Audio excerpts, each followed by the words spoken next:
ಜೈ ಭಾರತ್, ವಂದೇ ಮಾತರಂ. ಎಲ್ಲರಿಗೂ ಮಕರ ಸಂಕ್ರಾಂತಿ ಹಬ್ಬದ ಶುಭಾಶಯಗಳು. ಮಕರ ಸಂಕ್ರಾಂತಿಯು ಪವಿತ್ರ ಹಬ್ಬಗಳಲ್ಲಿ ಕೂಡ ಒಂದು. ಇದು ತನ್ನದೇ ಆದ ವೈಶಿಷ್ಟ್ಯವನ್ನು ಹೊಂದಿದೆ. ಮಕರ ಸಂಕ್ರಾಂತಿ ಎಂದರೆ ಸೂರ್ಯನ ಪರಿವರ್ತನೆಯನ್ನು ಸೂಚಿಸುತ್ತದೆ.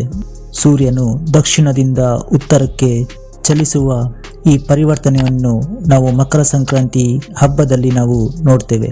ಸೂರ್ಯನು ದಕ್ಷಿಣದಿಂದ ಉತ್ತರಕ್ಕೆ ಚಲಿಸಿ ಪರಿವರ್ತನೆಗೊಳ್ಳುತ್ತಾನೆ. ಈ ದಿನವನ್ನು ನಾವು ಹಬ್ಬವಾಗಿ ಆಚರಿಸುತ್ತೇವೆ.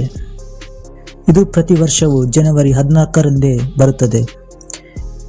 ಇನ್ನು ಈ ಹಬ್ಬವನ್ನು ಭಾರತನಾದ್ಯಂತ ಸಂಭ್ರಮದಿಂದ ಆಚರಿಸಲಾಗುತ್ತದೆ.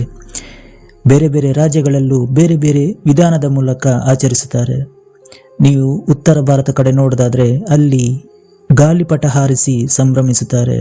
ಇನ್ನು ದಕ್ಷಿಣ ಭಾರತದಲ್ಲೂ ಕೂಡ ಹಾಗೆ ಬೇವು ಬೆಲ್ಲ ಮುಖಾಂತರ ವಿಶೇಷವಾಗಿ ಆಚರಿಸುತ್ತಾರೆ. ಜೀವನದಲ್ಲಿ ಸುಖವಾಗಿರಲಿ ಅಥವಾ ಕಷ್ಟವಾಗಿರಲಿ ಎಲ್ಲದನ್ನು ಸಮಾನವಾಗಿ ಸ್ವೀಕರಿಸಬೇಕು ಎಂಬ ಅರ್ಥ. ಅಯ್ಯಪ್ಪ ಸ್ವಾಮಿಯ ಪುಣ್ಯಕ್ಷೇತ್ರವಾದ ಈ ಶಬರಿಮಲೆಯಲ್ಲಿ ದರ್ಶನ ಭಾಗ್ಯ. ಪ್ರತಿ ಮಕರ ಸಂಕ್ರಾಂತಿಯಂದು ಅಯ್ಯಪ್ಪ ಸ್ವಾಮಿಯ ದಿವ್ಯ ಬೆಳಕು ಪ್ರಕಾಶಿಸುತ್ತದೆ. ಈ ಆನಂದವನ್ನು ಕಣ್ತುಂಬಿಕೊಳ್ಳಲು ಕೋಟ್ಯಾನು ಭಕ್ತರು ಕಾದು ಕುಳಿತಿರ್ತಾರೆ. ಈ ಮಕರ ಸಂಕ್ರಾಂತಿಯ ಬಗ್ಗೆ ಕೆಲವೊಂದು ನಂಬಿಕೆಗಳಿವೆ. ಅದೇನೆಂದರೆ ಈ ಸಂದರ್ಭದಲ್ಲಿ ನದಿಗಳಲ್ಲಿ ಸ್ನಾನ ಮಾಡಿದರೆ ನಮ್ಮ ಪಾಪ ಪರಿಹಾರವಾಗುತ್ತದೆಂಬ ನಂಬಿಕೆ. ಇನ್ನು ಮತ್ತೊಂದು ವಿಚಾರ ಏನೆಂದರೆ ವಿಷ್ಣುವಿನ ಕೊನೆಯ ಅವತಾರವಾದ ಕಲ್ಕಿ ಅವತಾರವು ಈ ಮಕರ ಸಂಕ್ರಾಂತಿಗೆ ಸಂಬಂಧಿಸಿದೆ.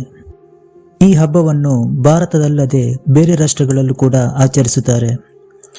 ಬಾಂಗ್ಲಾದೇಶ, ನೇಪಾಳ, ಶ್ರೀಲಂಕಾ ಹೀಗೆ ಸುತ್ತಮುತ್ತಲಿನ ಕೆಲವೊಂದು ರಾಷ್ಟ್ರಗಳಲ್ಲಿ ತಮ್ಮದೇ ಆದ ಶೈಲಿಯಲ್ಲಿ ಆಚರಿಸುತ್ತಾರೆ. ಸೂರ್ಯನು ದಕ್ಷಿಣದಿಂದ ಉತ್ತರಕ್ಕೆ ಹೋಗುವುದು ನೈಸರ್ಗಿಕ ಪ್ರಕ್ರಿಯೆ. ಈ ಮುಖಾಂತರ ಭೂಮಿಯನ್ನು ಹಾಗೂ ಪ್ರಾಕೃತಿಕವನ್ನು ಸಮತೋಲನದಲ್ಲಿ ಇಟ್ಟುಕೊಂಡಿದೆ.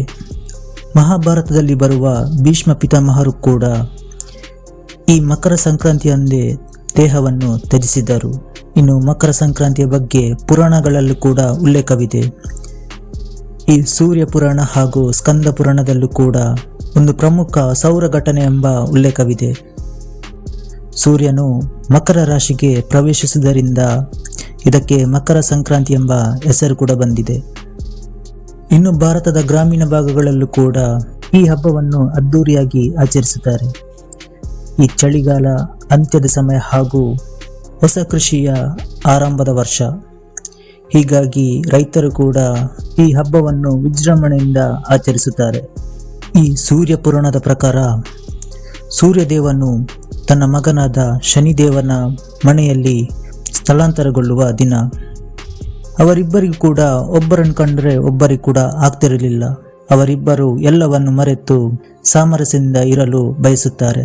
ಇನ್ನು ನಿಜ ಜೀವನದಲ್ಲೂ ಕೂಡ ಹಾಗೆ ಎಲ್ಲವನ್ನು ಮರೆತು ಒಟ್ಟುಗೂಡಬೇಕೆಂಬ ಸಾಮರಸ್ಯದಿಂದ ಇರಬೇಕು ಅಂತ ಸೂಚಿಸುತ್ತದೆ.